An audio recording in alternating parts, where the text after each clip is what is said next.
My name is Rob Michael Chigozie, aka M David Comedy, aka MD Okboroko, and we're here with Kevin Nuber. uh, nice to meet you, Mr. Kevin.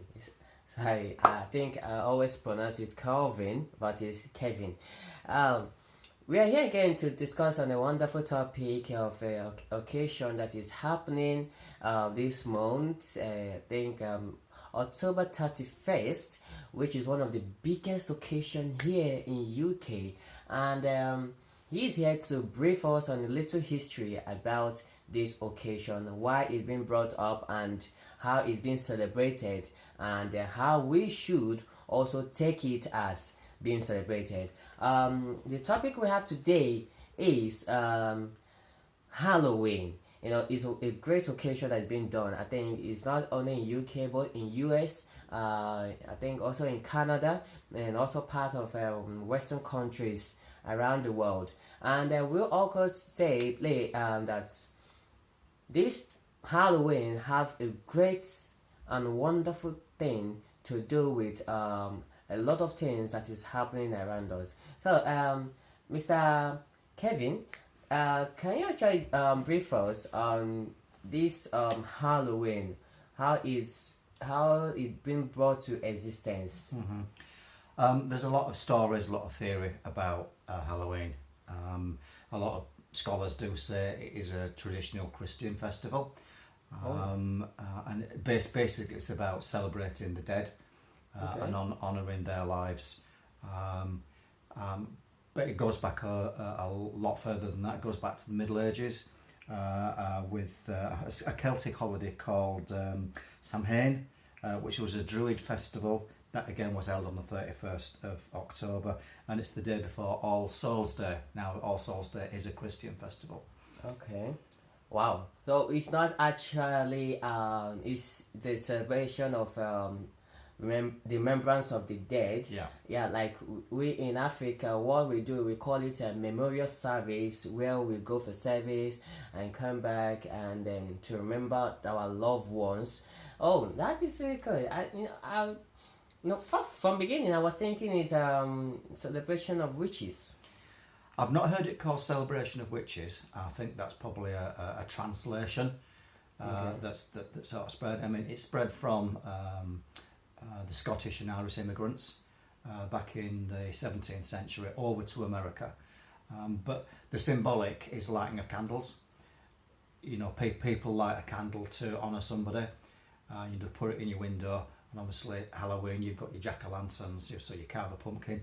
The pumpkins are not indigenous to the UK. They were only introduced by the French. They're actually Mexican, but they were introduced by the French, and they're a lot easier to carve than a turnip.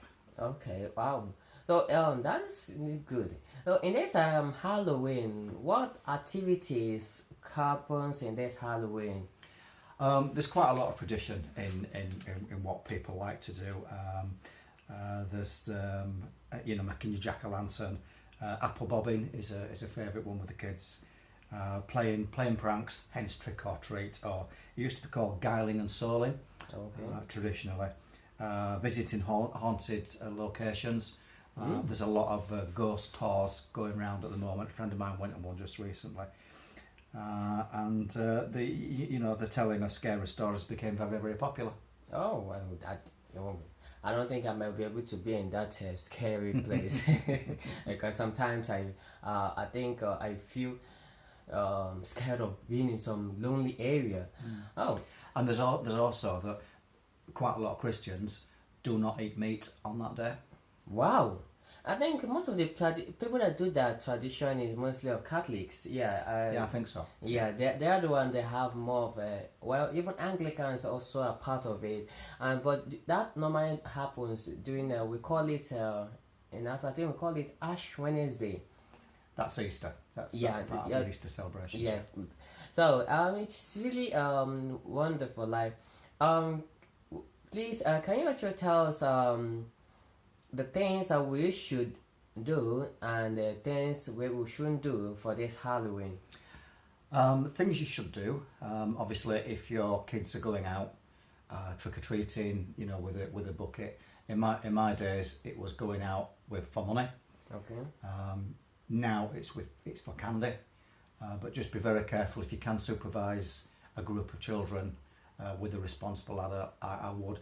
But also be very careful with costumes, because you can go to a local supermarket now and you can buy a multitude of witches, ghosts. You know, my time was an old tablecloth with two eyes cut out of it.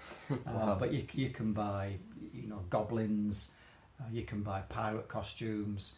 You know, so the whole thing of being a scary, you know, Yeah. skeletons, things like that. It's all expanded now, so you can go buy, you know, hundreds and hundreds of different things. And if your kid wants a fairy costume, you know, let them have a fairy costume. It doesn't really matter. Oh, well, that is wow. So so wonderful viewers, you've heard what Mr. Kevin and Gubin have told us. To our wonderful parents out there, as you're celebrating this Halloween, please also watch out for your kids. Everything is not to be played with. Most of the costumes that they wear might be flammable, which, you know, some kids will not have idea of it. Please, we also have to be very careful what they pick and eat, and also the places they go. If you can, if they're giving out sealed packets of Haribo, you know, the little tiny packets, I would imagine that's going to be okay. But if it's just handed out, you know, on a plate that it's not wrapped up, then be very, very careful. And be very careful with costumes. Like Michael said, some of them are not flame retardant. There was a case of a young girl that got third-degree burns because her costume brushed against a candle, because obviously a lot of people put candles out, and the plastic in the costume actually melted to her skin. Wow, wow, that was so bad. How is she alive? Yes. Oh, I can imagine the scars that lady really passed through. Well, we've come to the end of this wonderful talk show, and I believe that you guys enjoy this wonderful talk show. We have more are coming, and which will be released more and more. If you want to keep on enjoying our talk show and to know more about things, we have a wonderful topic that is coming up very soon, and is what what really happens in our private life and around the world, which can actually help you to come out of it. And you guys know very well that everyone passed through it. No matter how you try to be strong to come out of it, but we all pass through it, but we know that we all need one another for it. If you want to get more of our videos, our Facebook page, M. David Comedy Editor, then to our Instagram, we have MD Okporoko. Yes, MD Okporoko, yeah. Which all of them are being listed on your screen to follow for more of it. Thank you so much. We want to wish everyone happy Halloween. Happy Halloween.